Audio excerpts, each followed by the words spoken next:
Go. Hi, I'm at the Pacific Symposium 2014, and what I'm doing for our practice management class is asking seasoned practitioners what they think about what's important for practice management and practice building. So here we go, listen to what they have to say, and we'll discuss it. I'm Greg Lane, Director of Clinical Services for Pacific College of Oriental Medicine, San Diego.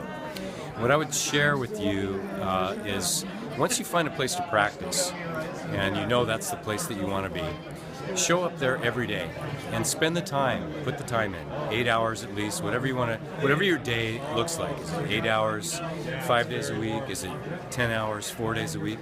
Show up there every day. And if you're not treating patients, make phone calls and work on your marketing strategy, call colleagues to confer with them, or read some educational materials, but show up every day. Yes, I'm Dr. Don Snow. I was in the first DAOM class at PCOM, taught for 6 or 7 years at PCOM, had a practice here, actually had 2 practices here in San Diego, and then moved to Louisiana. I have 3 clinics there. All were successful within the first month, pulling a profit. You have to find your niche. You have to get patients in the door and not be afraid to charge them. You have to take advantage of the skills you have and not just do acupuncture, but the whole gamut of your skills. They're all billable.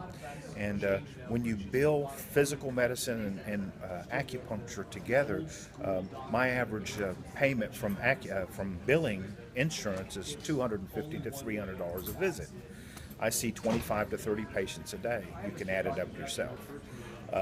Fixing to open up another clinic in Lafayette. And I do use media. At first I didn't, but now I can afford it, so I use newspaper, radio. I have Rush Limbaugh's equivalent in Louisiana, Moon Griffant, come do his shows in my office. And they come from all over the world. Go use your skill, and don't just use acupuncture. Use it all, and bill it. Go. Ryan Altman. I think it's important for students while they're still in school to take any opportunity to intern out at another clinic that they can, because then you get to not only see a practitioner in action, but you get to see the business side of the practice in action as well. I know that when I was in PCOM, in the clinic there, getting 1 patient in an hour, that felt like I was moving fast, but then in the real world, you need to be able to do at least 3 in an hour to really Ryan, have a practice going. Tell me one thing about thinking outside the box, because your practice is a lot different than a lot of others. Well, there are a lot of opportunities for acupuncturists, and there's a lot of different types of practices out there. So you don't have to simply go and rent a room and be on your own, putting up a shingle and hope that people come to your door. You really need to stand out, especially in San Diego, where a lot of the graduates tend to stay. You really need to stand out and do something special, something different, in order to get people to recognize you and be aware of what you're doing. My name's Randall Wegener. I practice in Fallbrook, California. The most important thing to learn is compassion, is to come from that place of compassion and intuition when you're treating the patients. To allow your intuition to be able to read their energy field and listen to what they have to say. Their body, the patient's body, is always trying to tell us, their energy field is trying to always tell us what it needs. Their intellect and our intellect could never really understand the depth of what really needs to take place. All symptoms are teachers. So if we allow the teacher to then tell us why she's there, we can resolve the symptoms and be able to teach the patient how to heal themselves. Thank you, Randall. Rick Warren. Go ahead. So integrity is doing the right thing when no one's watching, doing the right thing when you're patient when no one's watching, doing all you can to help your patient when no one's watching, and that'll bring you truth to help your patient the most. I'm Sharon Roth. I practice in Las Vegas, Nevada, and my tip to a new practitioner is to stay focused on your patient, to be really listening and present for that person, because most of us are walking around needing something. We're looking for counsel, for help, and so often when we go to other practitioners, even doctors, you feel rushed through, you feel not heard, you barely feel like a real person. You feel like you're just one in a number of in their day. But when you're right there for a real human being in front of you, they feel it, they know it, they feel loved sometimes, and they'll come back. And they'll refer others. Okay. Go ahead. So, if I would say one thing to new students is you want to have a heart of excellence. So, if we are trained to treat all diseases and all diagnoses.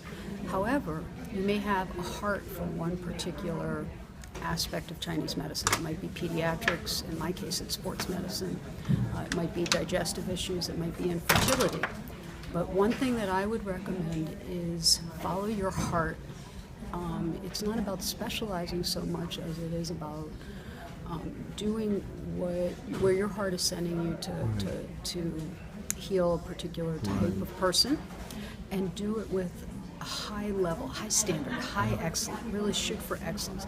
If you have an older woman that comes in with digestive complaints and your specialty is pediatrics, yes, you can treat the woman and follow all the differential diagnosis of Chinese medicine. But if after one or two treatments you're not getting where you feel like you need to be because you're really not connecting with that patient, refer that patient on and stick with what you are really good at. My name is Eunice Jansen. I'm a licensed acupuncturist in Colorado Springs, Colorado.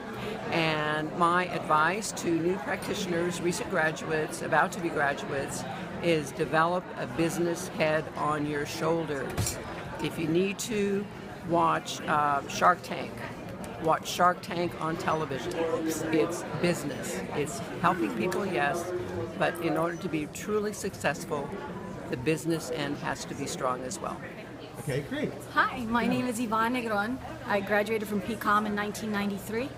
And if I was going to talk to a new student or a new practitioner from PCOM, our best college, I would tell them to keep your overhead low. When you start off and in your practice, keep your overhead low. Don't go all out. You start off low. You can grow a little bit, but not too much. Keep your overhead low so this way you have more time, more free time. You don't have such a big burden to carry. The other thing I would say is work with people. Go into practice with a friend or a couple of friends, because you can always share ideas and consult with one another about a patient. There you go. All right, I'm Matt Alavi. I practice in Poway, California at North County Integrative Acupuncture Center. I've been practicing for almost 10 years. And I would say that one of the biggest things in building practice is networking and marketing. So being able to network your practice properly for your niche and for what you want to treat is going to be huge. And you got to find those networks in order to do that, whether join a chamber, join a BNI, join a networking group that has to do with whatever treatments you're going to be doing. Really do that, get out there, promote yourself, and don't stop, because you'll lose patients doing that. Brent Kime. Number one thing, be open to whatever comes to you. So you may walk out of school thinking this is what my specialty is going to be, this is where I think that my practice is going to go, and it may go a completely different direction, and don't turn it down when it comes to you. You know, be open and acceptable. 1, 2, there you go. Hi, I'm Mark Keeney, licensed acupuncturist. Been in practice 19 years, and I'd like to say the one thing you should know is every day you have to walk in and work your practice just like you are running and starting a business from the start, every day. Your first patient is your every patient. Hi there, my name is Deb Davies, and my tip for you future graduates, LACs out there, would be to specialize. I think it's so important that you formally specialize at some point in your career and focus your continuing education and knowledge on that, and it will help your practice explode.